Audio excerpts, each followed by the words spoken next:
ನನಗಿಂತ ನಿಮಗೆ ಅವಳೆ ಹತ್ರನಾ? ನಾನು ಆ ರೀತಿ ಹೇಳ್ತಿಲ್ಲ ಆರ್ತಿ ಅವರೇ. ನಾನು ಹೇಳಕ್ ಬಂದಿದ್ದು ಅರ್ಪಿತಾರು ಮಗುನ ನೋಡ್ಕೊಳಕ್ ಬಂದಿರೋಳು ಅಂತ. ಮಗನ್ ನೋಡ್ಕೊಳಕ್ ಬಂದಿರೋಳು ಬರೀ ಮಗನ್ ಮಾತ್ರ ನೋಡ್ಕೊಳ್ಬೇಕು, ಅವರಪ್ಪನ ನೋಡ್ಕೊಳತ್ತಲ್ಲ. ಆರ್ತಿ ಅವರೇ ಪ್ಲೀಸ್ ಜಸ್ಟ್ ಶಟ್ ಅಪ್. ನನ್ನ ಬಾಯಿ ಮುಚ್ಚಕ್ ಬರಬೇಡಿ. ನಿಮಗೆ ಹೆಂಡತಿ ಬೇಕಾಗಿಲ್ಲ, ನಿಮಗೆ ಕಂಪ್ನಿ ಕೊಡೋ ಒಂದು ಹೆಣ್ಣು ಬೇಕು ಅಷ್ಟೇ. ಮಗಳು ನೋಡ್ಕೊಳ್ಳೋ ಕೆಲಸದೊಳದ್ರು ಸರಿ.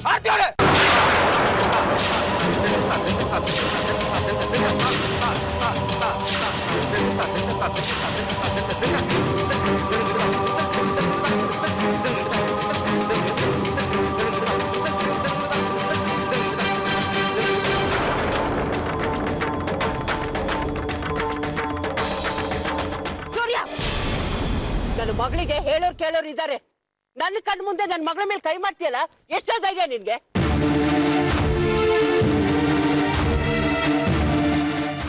ಮನೆ ಕರಿಯೋಣ ಅಂತ ಬಂದಿದ್ದೆ. ಇಷ್ಟೆಲ್ಲ ಆದ್ಮೇಲೆ ನನ್ನ ಮಗಳು ನಿನ್ ಮನೆಗೆ ಬರ್ತಾಳೆ ಅನ್ಕೊಂಡಿದ್ಯಾ? ಅವಳು ಬರ್ಬೇಕು ಅಂತ ಅನ್ಕೊಂಡಿದ್ಲು. ಇದನ್ನೆಲ್ಲ ನೋಡಿದ್ಮೇಲೆ ಅವಳು ಯಾವತ್ತೂ ನಿನ್ ಮನೆಗೆ ಬರಲ್ಲ, ಯಾವತ್ತೂ ಬರಲ್ಲ.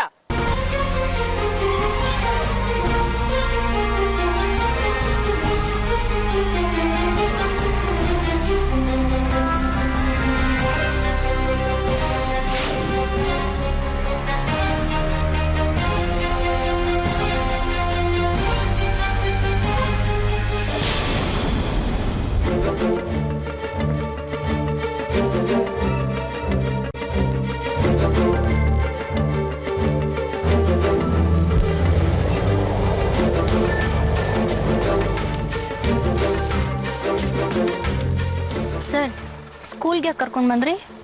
ಸಾಕ್ಷಿಗೆ ಇವತ್ತು ಹಾಫ್ ಡೇ. ಇನ್ 2 hours ಅಲ್ಲಿ ಸ್ಕೂಲ್ ಮುಗಿಯುತ್ತೆ. ಇಲ್ಲೇ ಇದ್ದು ನೀವು ಕರ್ಕೊಂಬನ್ನಿ, ನನಗೆ ಅರ್ಜೆಂಟ್ ಮೀಟಿಂಗ್ ಇದೆ, ಹೋಗಲೇಬೇಕು. ಅರ್ಥ ಆಯ್ತಾ? ಅರ್ಥ ಆಯ್ತಾ? ಹಾ. ಮತ್ತೆ ಇಳಿರಿ.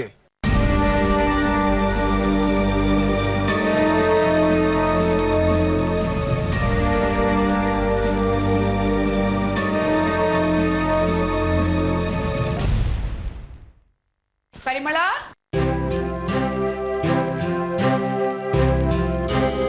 ಯಾಕೆ ಇಷ್ಟೊಂದು ಟೆನ್ಷನ್ ಇದೆಯಾ? ಅತ್ತೆ, ಸೂರ್ಯ ಆರ್ತಿನ ಕರ್ಕೊಂಡು ಬರಕ್ ಹೋಗಿದಾರಲ್ಲ, ಆರ್ತಿ ಒಪ್ಕೊಂಡ್ಲೋ ಇಲ್ವೋ ಅಂತ ಯೋಚನೆ ಆಗ್ತಿದೆ. ನೋಡಿ ಪರಿಮಳ, ಈ ಸರಿ ಆರ್ತಿ ಸೂರ್ಯನ್ ಜೊತೆ ಬರಕ್ಕೆ ಖಂಡಿತ ಒಪ್ಕೊಂಡೇ ಒಪ್ಕೋತಾಳೆ. ಅವ್ರ ಜೊತೆ ಹೇಗ್ ಮಾತಾಡ್ಬೇಕು ಅಂತ ನಾನು ಸೂರ್ಯಂಗೆ ಹೇಳಿ ಕಳ್ಸಿದೀನಿ. ನೀನೇನು ಯೋಚನೆ ಮಾಡಬೇಡ.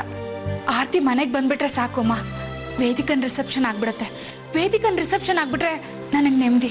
ನೀನೇನು ಯೋಚನೆ ಮಾಡಬೇಡ್ವೆ, ಎಲ್ಲ ನೀನ್ ಅನ್ಕೊಂಡಾಗೆ ಆಗತ್ತೆ. ಬಾ, ನಾವಿಬ್ರು ರಿಸೆಪ್ಷನ್ಗೆ ಯಾರ್ಯಾರನ್ನ ಕರಿಬೇಕೋ ಅವ್ರದೆಲ್ಲ ಒಂದು ಲಿಸ್ಟ್ ಮಾಡೋಣ. ಸರಿ ಅತ್ತೆ, ಹಾಗೆ ಮಾಡೋಣ. ರಾಕಿ, ನೀನು ಬಾರೆ, ವೇದಿಕೆ ರಿಸೆಪ್ಷನ್ಗೆಲ್ಲ ರೆಡಿ ಮಾಡ್ಕೊಳ್ಳೋಣ. ಸಾರಿ ಅತ್ತೆ, ನಾನು ತುಂಬ ಬ್ಯುಸಿ ಇದ್ದೀನಿ. ಏನು ಬೆಳಿಗ್ಗೆ ಬೆಳಿಗ್ಗೆ ಪಾರ್ಟಿನಾ? ಅತ್ತೆ, ನೀವು ನನ್ನನ್ನು ತುಂಬ ಅಂಡರ್ ಎಸ್ಟಿಮೇಟ್ ಮಾಡ್ತಾ ಇದ್ದೀರಾ. ನನಗೇನು ರೆಸ್ಪಾನ್ಸಿಬಿಲಿಟಿ ಇಲ್ಲ ಅನ್ಕೊಂಡಿದ್ದೀರಾ? ನಾನೀಗ ಮುಂಚಿನ ಥರ ಇಲ್ಲ, ನಾನೀಗ ತುಂಬ ರೆಸ್ಪಾನ್ಸಿಬಲ್ ಆಗಿದ್ದೀನಿ. ರೆಸ್ಪಾನ್ಸಿಬಲ್ ಆಗಿ ಏನು ಮಾಡಕ್ಕೆ ಹೊರಟಿದೀಯಾ? ಬಿಸ್ನೆಸ್. ರಾಕಿ ಈಗ ಬಿಸ್ನೆಸ್ ವುಮನ್. ಬಿಸ್ನೆಸ್ಸಾ? ಏನು business? Rocky fashion apparels and boutique. ಅದನ್ನು ಶುರು ಮಾಡೋಕೆ ಶಾಪ್ ಹುಡ್ಕೋಕೆ ಹೋಗ್ತಾ ಇದ್ದೀನಿ. ಇದಕ್ಕೆಲ್ಲ ಲಕ್ಷಾಂತರ ರೂಪಾಯಿ ಬೇಕು ಕಣೆ, ಅದಕ್ಕೇನು ಮಾಡ್ತೀಯಾ? ನನ್ನ ಹತ್ರ ಮಾತ್ರ ಕೇಳಬೇಡಮ್ಮ. ಅತ್ತೆ, ನಿಮ್ಮನ್ನು ನಂಬ್ಕೊಂಡು ನಾನು ಇದೆಲ್ಲ ಮಾಡೋಕ್ಕಾಗುತ್ತಾ? ನಾನೆಲ್ಲ ಅರೇಂಜ್ ಮಾಡ್ಕೋತಾ ಇದ್ದೀನಿ. ನಾನು ಫೈನಾನ್ಸ್ ತಗೋತೀನಿ. ನೀವು ಇನಾಗ್ರೇಷನ್ ದಿನ ಬಂದು ನನ್ನ ಕಲೆಕ್ಷನ್ ನೋಡಿದ್ರೆ ಅಷ್ಟೇ ಸಾಕು. ಅಕ್ಕ, ನೀವು ಅಷ್ಟೇ ವೇದಿಕನ್ ರಿಸೆಪ್ಷನ್ಗೆ ನನ್ನ ಶಾಪಲ್ಲೇ ಬಟ್ಟೆ ಪರ್ಚೇಸ್ ಮಾಡಬೇಕು. ಇರಮ್ಮ, ಮೊದಲು ವೇದಿಕನ್ ರಿಸೆಪ್ಷನ್ ಡೇಟ್ ಫಿಕ್ಸ್ ಆಗಲಿ. ಸೂರ್ಯ ಹೋಗಿ ಆರ್ತಿನ ಮನೆಗೆ ಕರ್ಕೊಂಬರ್ಬೇಕು, ಆಮೇಲೆ ರಿಸೆಪ್ಷನ್ನು, ಆಮೇಲೆ ನೀನು ಅಂಗಡಿನಲ್ಲಿ ಬಟ್ಟೆ ತಗೊಳ್ಳೋದು. Anyways, wish me good luck. All the best rakhi.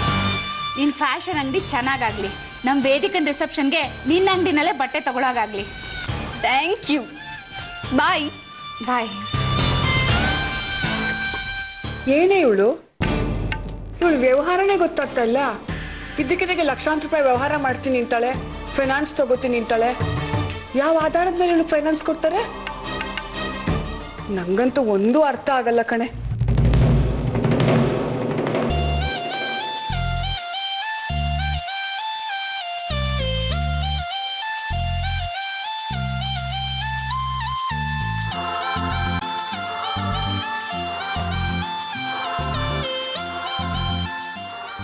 Perfect. ನನಗೆ ಈ ಕಾರ್ ಇಷ್ಟ ಆಯ್ತು. ಮೇಡಮ್ ಇದಕ್ಕೆ 5.5 ಲಕ್ಷ ಹೇಳ್ತಾ ಇದ್ದಾರೆ. 5.5 ಲಕ್ಷನಾ? ನನ್ನ ಬಜೆಟ್ಗೆ ಸ್ವಲ್ಪ ಜಾಸ್ತಿ ಆಯ್ತು. ಓನರ್ ಇಲ್ಲೇ ಹತ್ರದಲ್ಲೇ ಇರೋದು, ಕರೆಸ್ತೀನಿ, ಇಲ್ಲೇ ಮಾತಾಡ್ಬಿಡೋಣ. ಓಕೆ. ತುಂಬ ಚೆನ್ನಾಗಿ ಮೇಂಟೈನ್ ಮಾಡಿದ್ದೀನಿ ಈ ಕಾರನ್ನು. It is the best car in the showroom. ನಿಮಗೋಸ್ಕರ 50,000 ಕಮ್ಮಿ ಮಾಡ್ತೀನಿ. ಬರೀ 5 ಲ್ಯಾಕ್ ಅಷ್ಟೇ, ಅದಕ್ಕಿಂತ ಕಮ್ಮಿ ಕೇಳಬೇಡಿ ಪ್ಲೀಸ್. ಓಕೆ, 5 ಲಕ್ಷ ಆದರೆ ನಾನು ಈಗಲೇ ತಗೋತೀನಿ ಕಾರ್. Very good madam. ಚೆಕ್ನ ರಾಜಗೋಪಾಲನ ಹೆಸರಿಗೆ. ಇಲ್ಲ, ನಾನು ಚೆಕ್ ಕೊಡಲ್ಲ, ಕ್ಯಾಶೇ ಕೊಡ್ತೀನಿ.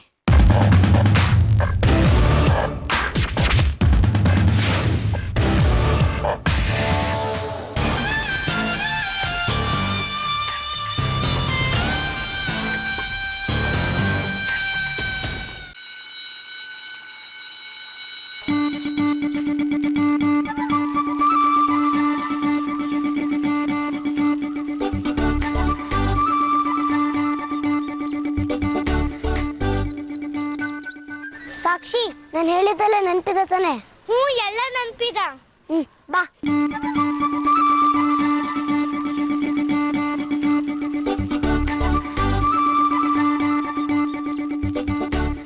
ಹಾಯ್ ಸ್ವೀಟಿ ಪಾಯ್, ಹೋಗೋಣ ಮನೆಗೆ ಬಾ. ಇಲ್ಲ, ನಾನು ಬರಲ್ಲ. ಯಾಕೆಂದ್ರೆ ನಾಳೆ ಸಂಡೆ, ಸ್ಕೂಲಿಗೆ ರಜಾ. ನಾನು ಅಮ್ಮನ ಮನೆಗೆ ಹೋಗ್ತೀನಿ. ಅಲ್ಲಿ ಆದಿತ್ಯನ ಜೊತೆ ಆಟ ಆಡ್ತೀನಿ. ಹೌದಾ? ಡ್ಯಾಡಿ ಬಂದು ಅಮ್ಮನ್ ಸಾರಿ ಕೇಳಿದ ತಕ್ಷಣ ಸಾಕ್ಷಿನ ಕಳಿಸ್ತೀವಿ, ಇಲ್ಲಾಂದ್ರೆ ಕಳ್ಸಲ್ಲ. ಹೌದು, ಹೋಗೋಣ ಸಾಕ್ಷಿ. ಹಾ ಬಾ. ಸಾಕ್ಷಿ ನೋಡು, ನೀನೀಗ ನಿಮ್ಮನೆಗೆ ಹೋಗಲ್ವಾ? ಇಲ್ಲ ಅಮ್ಮ, ನಾನು ನಿಮ್ ಜೊತೆಗೆ ನಿಮ್ಮನೆಗೆ ಬರ್ತೀನಿ. ನೋಡು, ನೀನೀಗ ನಿಮ್ಮಪ್ಪನಿಗೆ ಹೇಳಿಲ್ಲ ಅಂದ್ರೆ ಅವ್ರು ತುಂಬಾ ಬೇಜಾರು ಮಾಡ್ಕೋತಾರೆ ಸಾಕ್ಷಿ. ಅಮ್ಮ ಬರ್ಲಿ ಬಿಡಿ ಅಮ್ಮ. ನೀನ್ ಸ್ವಲ್ಪ ಸುಮ್ಮನೆ ಇರೋ. ಸಾಕ್ಷಿ, ನನ್ನ ಮಾತು ಕೇಳು ಪುಟ್ಟ, ನಿಮ್ಮಪ್ಪ ತುಂಬಾ ಬೇಜಾರು ಮಾಡ್ಕೋತಾರೆ. ನೀನ್ ಮನೆಗೆ ಹೋಗು. ಅಮ್ಮ ನೋಡು, ಅಳ್ತಾ ಇದ್ದಾಳೆ. ಪ್ಲೀಸ್ ಕರ್ಕೊಂಡು ಹೋಗೋಣ, ಬಾ ಅಮ್ಮ. ನೋಡು, ನೀನ್ ಜಾಣೆ ಅಲ್ವಾ, ಅಳಬಾರ್ದು ಕಡೆ. ಸರಿ ಬಾ. ನೋಡು, ನಿಮ್ ಬಾಸಿಗೆ ಹೇಳು, ಸಾಕ್ಷಿ ತುಂಬಾ ಹಠ ಮಾಡ್ತಿದ್ಲು, ಅವಳನ್ನ ಮನೆ ಕರ್ಕೊಂಡು ಹೋದೆ ಅಂತ. ಗೊತ್ತಾಯ್ತಾ? ಆಯ್ತು ಮೇಡಮ್. ನಡೀರಿ ಮಕ್ಕಳ.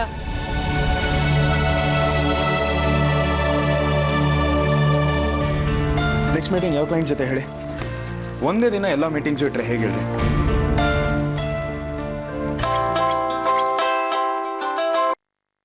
ಹಲೋ ಸರ್, ನಾನು ಅರ್ಪಿತಾ. ಹಾ, ಸಾಕ್ಷಿನ ಕರ್ಕೊಂಡು ಮನೆಗೆ ಬಂದ್ರಾ? ಸರ್, ಅದು ಬೇಗ ಹೇಳಿ, ತುಂಬಾ ಬ್ಯುಸಿ ಇದ್ದೀನಿ. ಅದು ಸಾಕ್ಷಿ ನನ್ನ ಜೊತೆ ಬರಲಿಲ್ಲ. ಏನೋ ಬರ್ಲಿಲ್ಲ ಅಂದ್ರೆ? ಸಾಕ್ಷಿ ಆರ್ತಿ ಅವ್ರ ಜೊತೆ ಹೋದ್ಲು. ಆರ್ತಿ ಜೊತೆ ಯಾಕೆ ಹೋದ್ಲು? ನಿಮ್ಮನ್ನ ಯಾಕೆ ನಾನು ಅಲ್ಲಿ ಬಿಟ್ಟಿದ್ದು? ಬರ್ತಾ ಜೊತೆ ಕರ್ಕೊಂಡ್ ಬರ್ಲಿ ಅಂತ ತಾನೆ. ಮತ್ ಸಾಕ್ಷಿನ ಆರ್ತಿ ಅವ್ರ ಜೊತೆ ಯಾಕೆ ಹೋಗ್ಬಿಟ್ರಿ? ನಾನು ಸಾಕ್ಷಿಗೆ ಹೇಳ್ದೆ, ಆದ್ರೆ ಅವಳು ನಾಳೆ ಭಾನುವಾರ ನಾನು ಆದಿತ್ಯನ ಜೊತೆ ಆಟ ಆಡ್ಬೇಕು, ನಿಮ್ ಜೊತೆ ಮನೆಗೆ ಬರಲ್ಲ ಅಂದ್ಲು ಸರ್. ಡ್ಯಾಮ್ ಇಟ್, ನನಗದೆಲ್ಲ ಗೊತ್ತಿಲ್ಲ. ಹೇಗಾದ್ರೂ ಮಾಡಿ ಸಾಕ್ಷಿನ ನಮ್ಮ ಮನೆ ಕರ್ಕೊಂಬನ್ನಿ. ಸರ್, ಇಲ್ಲ ಅಂದ್ರೆ ನಿಮ್ ಮುಖ ತೋರಿಸ್ಬಿಡಿ. Hello sir.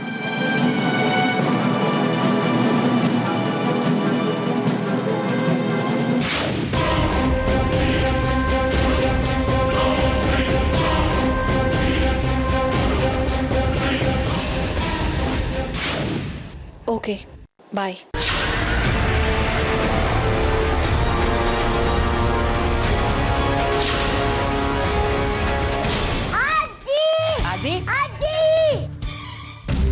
ಇವತ್ತೇನ್ ತಿಂಡಿ? ಮೊದ್ಲು ಹೋಗಿ ಡ್ರೆಸ್ ಚೇಂಜ್ ಮಾಡು. ಮನೆಗೆ ಬಂದ ತಕ್ಷಣ ತಿಂಡಿ ಅಂತೆ, ತಿಂಡಿ. ಓಕೆ, ಯಾರೋ ಗೆಸ್ಟ್ ಬಂದಿದ್ದಾರೆ, ಅದಕ್ಕೆ ಕೇಳಿದ್ದು. ಗೊತ್ತು, ಹೋಗೋ. ಅಜ್ಜಿ, ನಾನು ನಿಮ್ಮ ಮನೆಗೆ ತಿರ್ಕೊ ಬಂದೆ. ಹೋಗಮ್ಮ.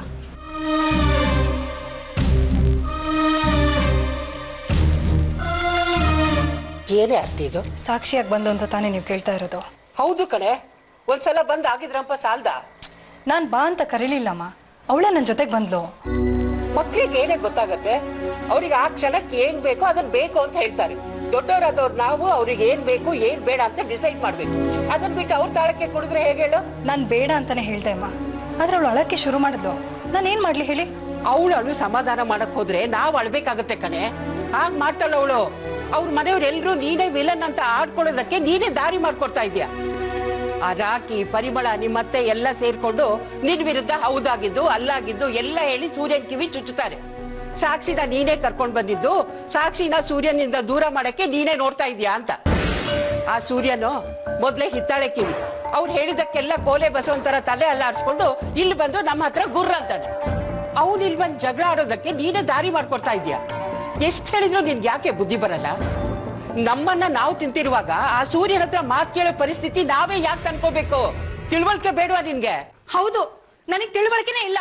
ನೀವ್ ಹೇಳ್ತಿರೋ ನನಗೆ ಅರ್ಥನೂ ಆಗ್ತಾ ಇಲ್ಲ.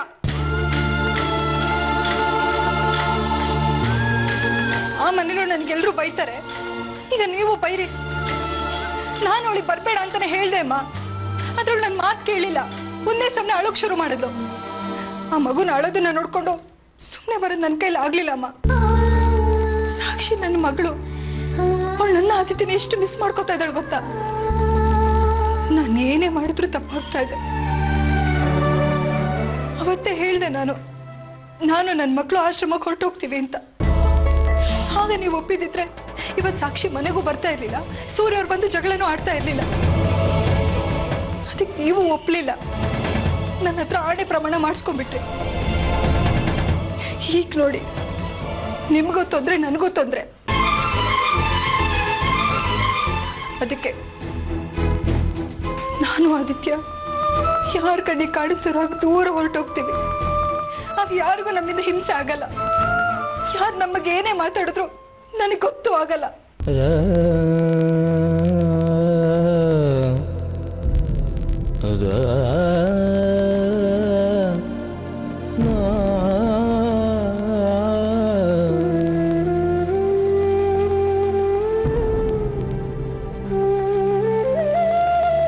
ಅಮ್ಮ, ನಾನು ನಿಮ್ಮ ಮನೆಗೆ ಬಂದೆ ಅಂತ ಅಜ್ಜಿ ನಿಮ್ಮ ಜೊತೆ ಜಗಳ ಮಾಡ್ತಾ ಇದ್ದಾರಾ?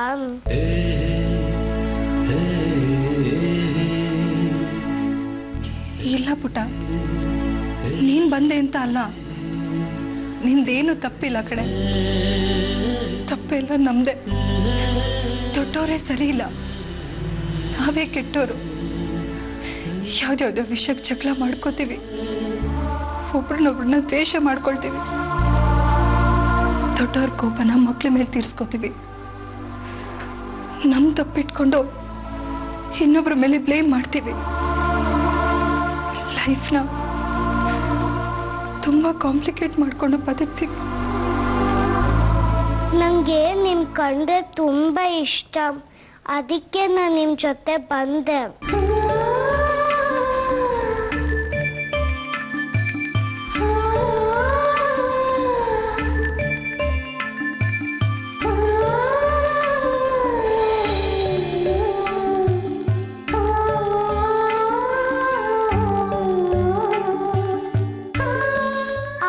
ಅಕಸ್ಮಾತ್ ನಿಮಗೆ ಬೈದೆ ನಾನೇ ಅದಕ್ಕೆ ಹೇಳ್ತೀನಿ ನಾನೇ ಇಲ್ಲಿ ಬಂದಿದ್ದು ಅಂತ. ಅವಾಗ ಅದೇನು ಬೈಯಲ್ಲ.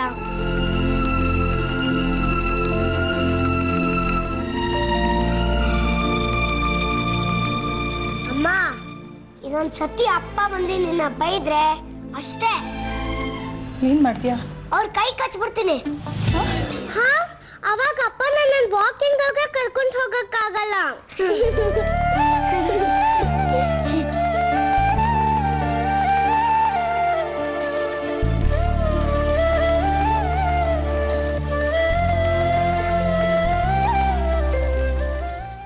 Hi Surya. I'll just get back to you. Thank you. Hello mister Rajgopal. Hello. ನಾನೇ ನಿಮಗೆ ಫೋನ್ ಮಾಡೋಣ ಅಂತ ಇದ್ದೆ. ಅದು ಅಮೌಂಟ್ ಯಾವಾಗ ಬರುತ್ತೆ ಅಂತ ಕೇಳೋಣ ಅಂತ ಇತ್ತು. ನಿಮ್ಮ ಅಮೌಂಟ್ ಕೊಡೋಣ ಅಂತಲೇ ಬಂದೆ ಸೂರ್ಯ. ತಗೊಳ್ಳಿ 3 ಲಕ್ಷ. Thanks lot. ನೀವು ಅಮೌಂಟ್ ಕೊಟ್ಟಿದ್ದು ನನಗೆ ತುಂಬ ಹೆಲ್ಪ್ ಆಯಿತು. ಮೊನ್ನೆ ಫೋನ್ ಮಾಡಿದಾಗ 15 ದಿನ ಬೇಕಾಗುತ್ತೆ ಅಂತ ಹೇಳಿದ್ರಿ. ಹೇಗೆ ಅರೇಂಜ್ ಆಯಿತು? ಹೌದು ಹೇಳಿದ್ದೆ, ಬಟ್ ಏನೇನೋ ಪ್ರಾಬ್ಲಮ್ಸ್ ಇತ್ತು. ಸೊ ನನ್ನ ಕಾರ್ನ 5 ಲಕ್ಷಕ್ಕೆ ಮಾರಿಬಿಟ್ಟೆ. ಓಕೆ. ನನ್ನ ಕಾರ್ನ ಪರ್ಚೇಸ್ ಮಾಡಿದ್ದು ಯಾರು ಗೊತ್ತಾ ಸೂರ್ಯ? ನಿಮ್ಮ ತಮ್ಮನ ಹೆಂಡತಿ ರಾಕಿನ 5 ಲಕ್ಷ ಕೊಟ್ಟು ನಿಮ್ಮ ಹತ್ರ ಕಾರ್ ಪರ್ಚೇಸ್ ಮಾಡಲ್ಲ? ಎಸ್, ಅವರೇ. ಆದರೆ ಅವ್ರಿಗೆ ನನ್ನ ಪರಿಚಯ ಇದೆ ಅಂತ ತೋರಿಸ್ಕೊಳಕ್ಕೆ ಹೋಗಲಿಲ್ಲ. ಹೇಳಿದರೆ ತುಂಬ ಕಮ್ಮಿ ಕೇಳ್ತಾ ಇದ್ರು. ಏನು ಅನ್ಕೋಬೇಡಿ ಸೂರ್ಯ, ಪ್ಲೀಸ್. It's okay. ನಿಮ್ಮ ಕಾರ್ ಸೇಲಾಗಿ ನಿಮ್ಮ ಸಾಲ ತೀರ್ತಲ್ಲ, ಅಷ್ಟು ಸಾಕು. ಅದೇ ದೊಡ್ಡ ರಿಲೀಫ್. ನಾನಿನ್ನು ಬರ್ತೀನಿ ಸೂರ್ಯ.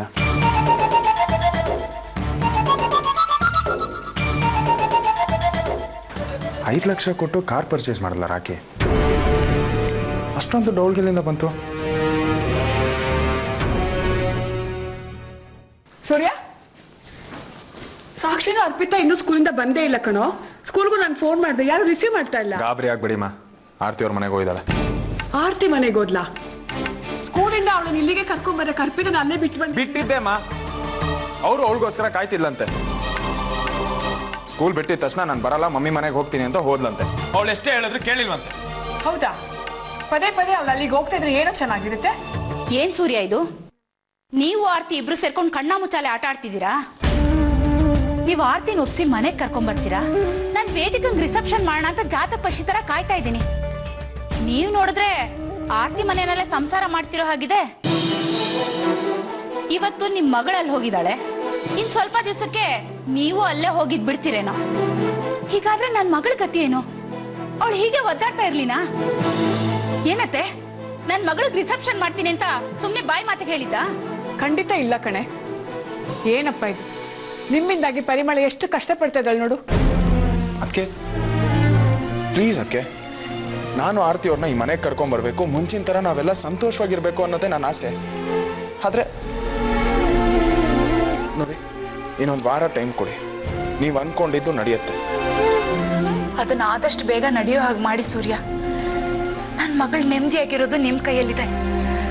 ಅವಳು ರಿಸೆಪ್ಷನ್ ಆಗೋ ತನಕ ಅವಳ ಜೀವನ ನರ್ಕನೆ. ಆ ಸಂತೋಷ್ ದಿನ ಫೋನ್ ಮಾಡಿ ಕೇಳ್ತಿದ್ದಾನೆ, ರಿಸೆಪ್ಷನ್ ಯಾವತ್ತು, ರಿಸೆಪ್ಷನ್ ಯಾವತ್ತು ಅಂತ. ನಾನು ನಿಮ್ಮಣ್ಣ ಇವತ್ತು ನಾಳೆ ಅಂತ ದಿನ ತಳ್ತಾನೆ ಇದ್ದೀವಿ. ಇನ್ನೂ ಎಷ್ಟು ದಿವಸ ಹೀಗೆ ಹೇಳಕ್ಕಾಗತ್ತೆ ಹೇಳಿ? ನಮ್ಮ ಮೇಲಿನ ಕೋಪನ ಅವಳ ಮೇಲೆ ತೋರಿಸ್ತಾ ಇದ್ದಾನೆ. ಸೀಮೆಣ್ಣೆ ಹಾಕಿ ಅವಳನ್ನ ಸುಟ್ಟು ಬಿಡ್ತಾನಂತೆ. ಅವಳಲ್ಲಿ ಹೇಗಿದ್ದಾಳೋ ಅಂತ ದಿನ ನಿದ್ದೆ ಇಲ್ಲದೆ ಒದ್ದಾಡ್ತಾ ಇದ್ದೀನಿ. ಪ್ಲೀಸ್ ನನ್ನ ಕಷ್ಟನ ಸ್ವಲ್ಪ ಅರ್ಥ ಮಾಡ್ಕೊಳ್ಳಿ. ಪ್ಲೀಸ್ ಅದಕ್ಕೆ ಇನ್ನೊಂದು ವಾರ ಟೈಮ್ ಕೊಡಿ. ಆರ್ತಿ ಅವ್ರನ್ನ ನಾನು ಕರ್ಕೊಂಡ್ಬರ್ತೀನಿ. ಆಮೇಲೆ ನಾನೇ ಖುದ್ದಾಗಿ ವೇದಿಕಾ ರಿಸೆಪ್ಷನ್ ನಡೆಸ್ಕೊಡ್ತೀನಿ. ಇದು ನನ್ನ ಪ್ರಾಮಿಸ್. ಅಷ್ಟು ಮಾಡಿ ಪುಣ್ಯ ಕಟ್ಕೊಳ್ಳಿ.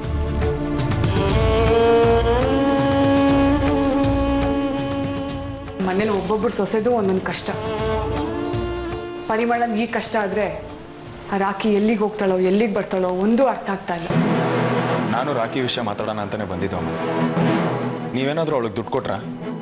ಇಲ್ಲಪ್ಪ, ನಾನು ದುಡ್ಡು ಕೊಡಲಿಲ್ಲ ಅವಳಿಗೆ. ನನ್ನ ಹತ್ರ ದುಡ್ಡಿಸ್ಕೊಂಡು ಪಾರ್ಟೀಸು ಕ್ಲಬ್ಬು ಅಂತ ಸಿಕ್ಕಾಪಟ್ಟೆ ದುಡ್ಡು ಉಡಾಯಿಸಿದ್ಲು. ಅದಕ್ಕೆ ನಾನು ಅವಳಿಗೆ ದುಡ್ಡು ಕೊಡೋದೇ ನಿಲ್ಲಿಸ್ಬಿಟ್ಟೆ. ಅವಳೇನೋ ಬಿಸ್ನೆಸ್ ಮಾಡ್ತಿದ್ದಾಳಂತೆ, ಫೈನಾನ್ಷಿಯಲ್ ಹತ್ರ ದುಡ್ಡು ತಗೊಳ್ತಾಳಂತೆ. ಹೌದಾ? ಯಾಕೆ, ಏನಾಯ್ತು? 5 ಲಕ್ಷ ಕೊಟ್ಟು ನನ್ನ ಫ್ರೆಂಡ್ ಹತ್ರ ಕಾರ್ ತಗೊಂಡಿದ್ದಾಳೆ. 5 ಲಕ್ಷ ಕೊಟ್ಟು ಕಾರ್ ತಗೊಂಡಿದ್ದಾಳ? ಅಷ್ಟೊಂದು ಹಣ ಎಲ್ಲಿಂದ ಬಂತು ಅವಳಿಗೆ? ನನಗೂ ಅದೇ ಆಶ್ಚರ್ಯ ಆಗ್ತಿರೋದಮ್ಮ. ಇದಕ್ಕಿದ್ದಾಗೆ ಬಿಸ್ನೆಸ್ ಅಂತ ಹೇಳಿ ಕಾರ್ ತಗೊಂಡಿದ್ದಾಳೆ. ಹೇಗೆ ಸಾಧ್ಯ? ಅವಳಿಗೆ ಯಾರು ಫೈನಾನ್ಸ್ ಕೊಡ್ತಾರೆ? ನಮ್ಮಿಂದ ಏನೋ ಮುಚ್ಚಿಡ್ತೀಯಾಳು ಅವಳು.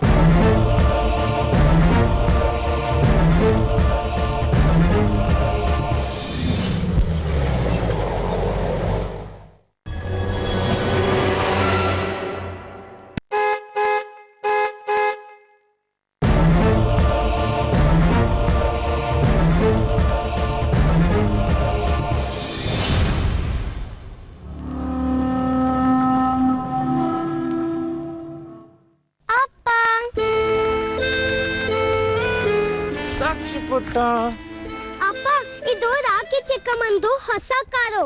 ಹೌದಾ? ನಾನು ಅರ್ಪಿತಾ ಅಮ್ಮನ ಮನೆಯಿಂದ ವಾಪಸ್ ಬರುವಾಗ ನಾವು ರಾಖಿ ಚಿಕ್ಕಮ್ಮನ ನೋಡ್ವಿ. ಅದಕ್ಕೆ ಅವರು ಅವ್ರ ಕಾರಲ್ಲೇ ನಮ್ಮನ್ನ ಕರ್ಕೊಂಡು ಬಂದ್ರು. ಅವ್ರು ಎಷ್ಟು ಫಾಸ್ಟ್ ಆಗಿ ಓಡಿಸ್ತಾ ಇದ್ರು ಗೊತ್ತಾ? ಬಾವಾ, ಹೇಗಿದೆ ಕಾರು? ಚೆನ್ನಾಗಿದೆ. ಎಷ್ಟಾಯ್ತು? 5 lakhs. ಬಾ ಪುಟ್ಟ, ನಾನು ನೀನು ಒಳಗಡೆ ಹೋಗಿ.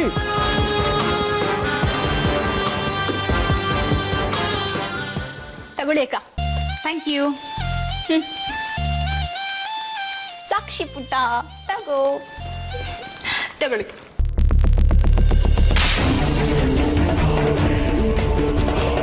ಬಾಬಾ ತಗೊಳ್ಳಿ, ನನ್ನ ಕಾರ್ ಒಂದು ರೌಂಡ್ ಓಡಿಸಿ ನೋಡಿ. ಕಾರ್ ಓಡಿಸೋ ಆಸೆ ನನಗಿಲ್ಲ ರಾಜಿ. 15ನೇ ವಯಸ್ಸಿಂದ ಓಡಿಸ್ತಾ ಇದ್ದೀನಿ.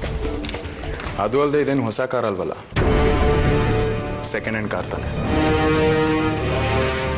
Second hand ಕಾರಾ?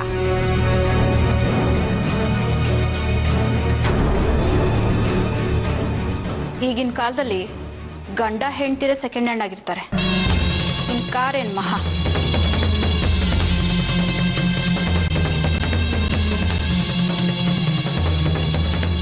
ತಗೊಳಿಯತ್ತೆ. ಕಾರ್ ತಗೊಳಕ್ ಅಷ್ಟೊಂದು ದುಡ್ಡು ಎಲ್ಲಿಂದ ಬಂತು ನಿನಗೆ? ನಮ್ಮಮ್ಮ ಕೊಟ್ರು. ನಿಮ್ಮಮ್ಮ ಕೊಟ್ರ? ಹಾ, ಬಿಸ್ನೆಸ್ ಮಾಡಬೇಕು ಅಂತ ಹೇಳಿದೆ, ಓಡಾಡಕ್ ಬೇಕಾಗುತ್ತೆ, ಒಂದು ಕಾರ್ ತಗೋ ಅಂತ ಅವರೇ ದುಡ್ಡು ಕೊಟ್ರು. ಇಷ್ಟು ದಿನ 5,000 ಕೊಟ್ಟಿಲ್ಲ, ಇವಾಗ ಇಷ್ಟೊಂದು ದುಡ್ಡು ಕೊಟ್ಬಿಟ್ರೆ ಇವರಮ್ಮ?